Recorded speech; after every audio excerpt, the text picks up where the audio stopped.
I heard they sold so much. They've sold all of the spaghetti. I was in Were you class. I down didn't there? get to go. I wasn't there. I can tell you beyond a shadow of a doubt, they were told to expect around 200 people. They served more than 500. Wow. I was about to say, I thought at the point I looked at, there were 400 people. They ran out of meatballs 3 times. They had to keep sending people to the store to get meat. They ran out of red sauce completely.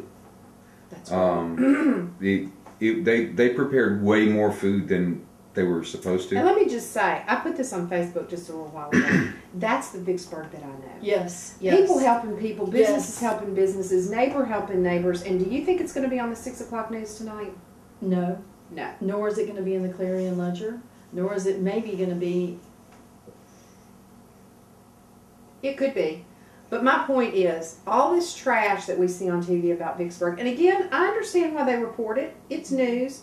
But this is news too. It is. People taking care of each other. Yeah. That's news. Mm-hmm. Business And owners good food helping in each other. Vicksburg. But you're right, and people came together for a cause and showed up. Yes, and it's my understanding that Peter Borello donated all the food. Is that true? That's correct. He's a brand new business owner. He's just been open, what, a month or two? About a month and a half now. Yeah, I mean, he's a brand new business owner downtown and donated every bit of that food. Every bit of it. That is so selfless, and that should be such an inspiration to people. And also, the other part of this story that I really like is, instead, he took the burden on of the food, but to take that aside and put so many people showed up for this event, and so many people donated, that it took the pressure off of any one single person to be responsible, and everybody pitched in. Yes. It's like my trash thing. I mean, is it trash now? I see trash. Well, pick up a piece of it. If everybody in the city, have already gone off on this? Yeah. But everybody in the city picks up one piece of Right. trash, and that would be 25,000 pieces of trash picked up. Right. Or 50,000 in the county. And 50,000 in the county. Mhm. Babies couldn't, they'd struggle. They might not be able to reach the trash can top. But, you know, hold your baby by the feet and, like, let it down, let it grab. Then Babies we'd have would to call enjoy VHS. that. Maybe.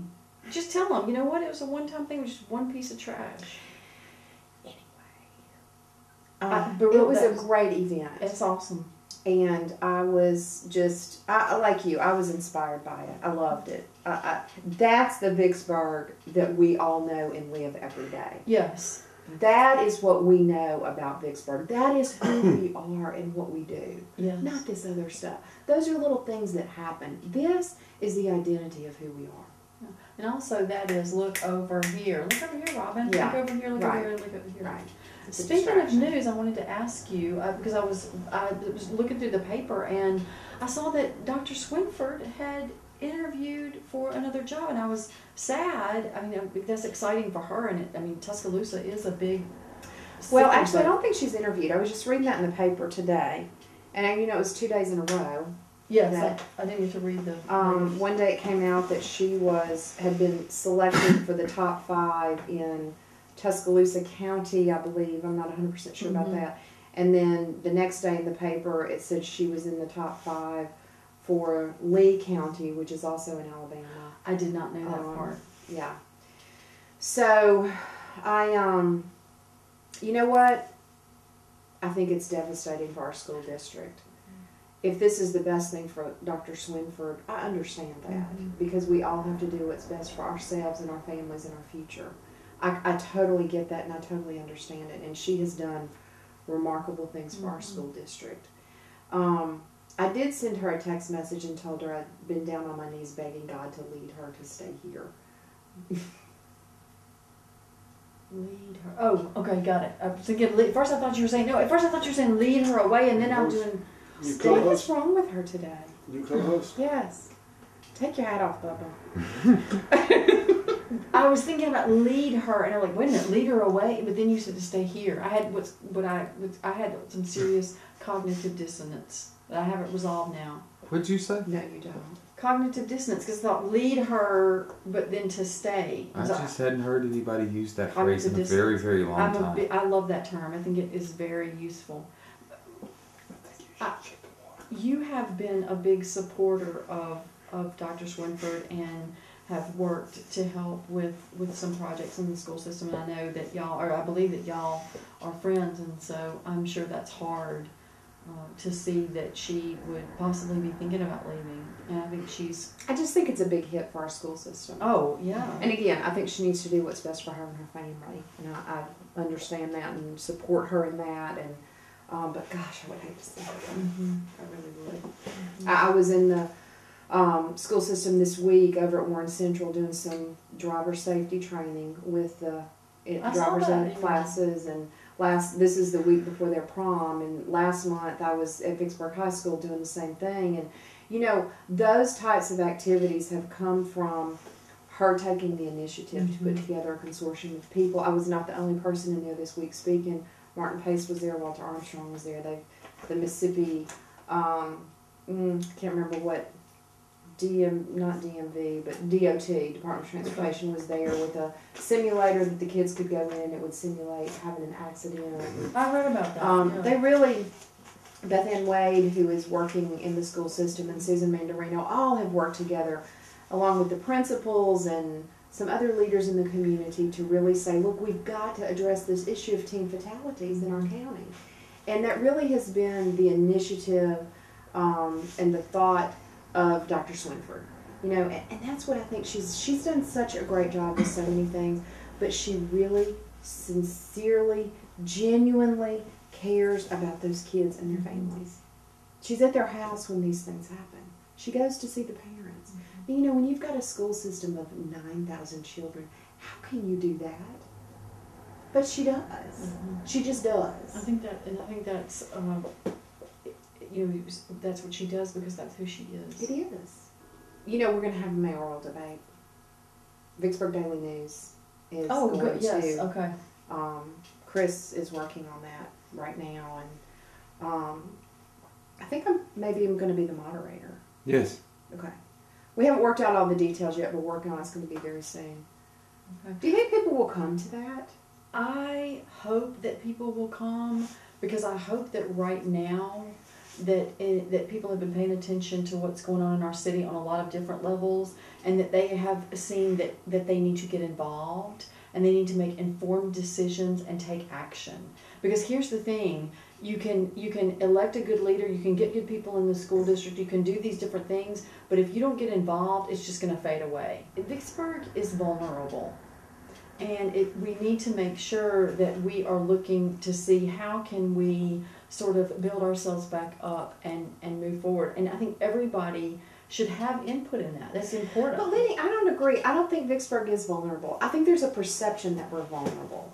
But I'm a business owner here. You work for a business owner here. You're involved with other people that own their own businesses. And I don't perceive that we're vulnerable. I think we are a very stable community with a long, rich history and some good leadership in our ranks. It's just that we got to get them out of the ranks and get them into those leadership positions. I don't feel that we're vulnerable. The perception that we're vulnerable is what bothers me.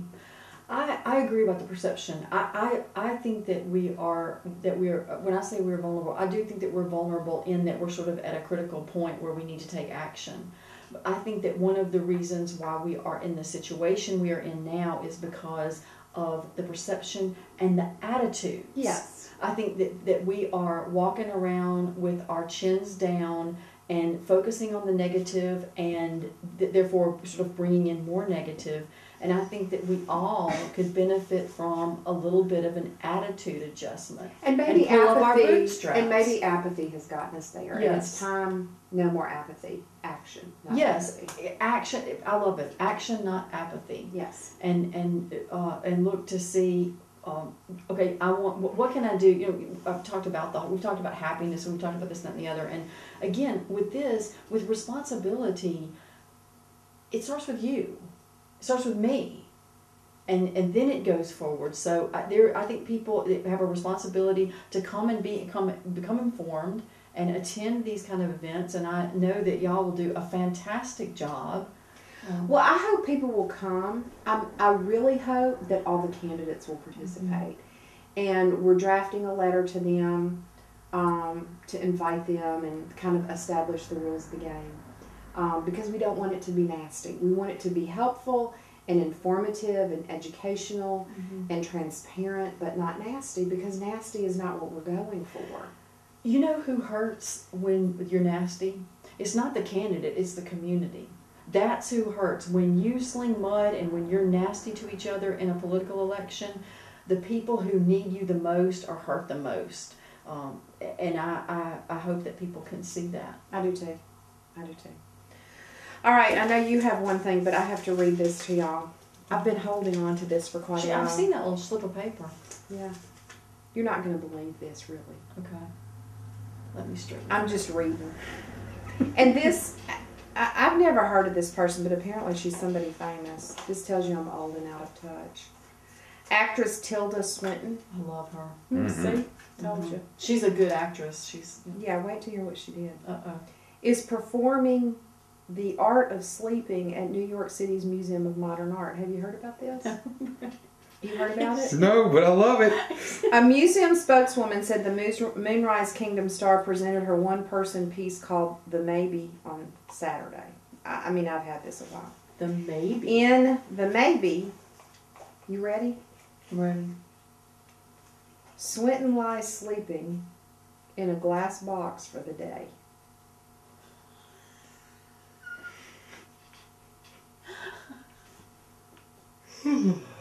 That is so fantastic. I'm going to The sleep in exhibit that will move box. locations within the museum every time Swinton performs. Performs? She sleeps! There is no published schedule for the piece, which will occur about a half a dozen more times to the end of the year. Honestly, does she get paid to go up there and sleep in a box and have people watch her? Why do people want to watch that? I don't know, Robin. Okay, here's That's what I have to say ridiculous. about this. Weirdo! Yeah, she was really good in Moonrise Kingdom. And she was really good in what was that other thing she was in? How do you Up in the perform sleeping? She was excellent in Chronicles of Narnia. Yes. She played the White Witch. This is kind of along the lines with that Google thing. Like, what is the point here? I gotta tell you though, it's kind of like having Beyonce on her face on the Pepsi can. And if I had a chance, She lies sleeping in a glass box for the day. she's a voyeur. She's an exhibitionist. And here's what's more disturbing to me about this. The New York City's Museum of Modern Art thought this was a good idea. One last question. My turn. Your turn. He's talking loud. Yeah, I'm behind the camera. I've got to I'm do that. scared. Okay. 2 disc jockeys in... Oh, I saw this. This ruins it. 2 disc jockeys in Florida hit morning show. They get suspended indefinitely and maybe possibly facing felony charges. They're going to sue over that. For... And they're going to win. Oh, yes, I hope so. For telling people that there was... On April Fool's Day. Telling people on April Fool's Day that there was dihydrogen monoxide flowing from the taps all throughout the Fort Myers area. Through the county. In the county. The Lee Dihydrogen County Utilities Company had to issue a countywide statement to calm the fears of people and let them know this was a practical joke. Can you tell me what dihydrogen monoxide is? I know. All right. Monoxide, I'm a little bit clear on. Dihydrogen?